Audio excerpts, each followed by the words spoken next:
యూజువల్గా మనం టీన్స్లో కాన్సన్ట్రేషన్ తగ్గిపోవడం, లేదంటే వాళ్ళు ఫ్రీక్వెంట్గా డిస్ట్రాక్ట్ అవ్వడం లాంటివి గమనించినప్పుడు వాళ్ళ స్క్రీన్ టైం పైన, వాళ్ళ స్లీప్ హ్యాబిట్స్ పైన ఫోకస్ చేస్తాం. కానీ మనకు తెలియకుండానే వాళ్ళ కాన్సన్ట్రేషన్ ఎఫెక్ట్ చేస్తున్న ఇంకొక ఫ్యాక్టర్ ఉందని తెలుసా?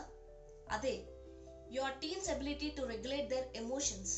ఎప్పుడైతే టీన్స్ వాళ్ళ ఎమోషన్స్ని కంట్రోల్లో ఉంచుకోగలుగుతారో వాళ్ళు ఏ విషయం పైన సరే బాగా ఫోకస్ చేయగలుగుతారు. వాళ్ళు వాళ్ళ ఎమోషన్స్ని కానీ, వాళ్ళ నెగిటివ్ థాట్స్ని కానీ కంట్రోల్లో ఉంచుకోలేకపోయినప్పుడు ఎలా వాళ్ళు కొన్ని కాంప్లికేటెడ్ మ్యాథ్ ప్రాబ్లమ్స్ని కానీ, వాళ్ళ స్టడీస్ పైన కానీ కాన్సన్ట్రేట్ చేయగలుగుతారు. So here are 2 tips that works.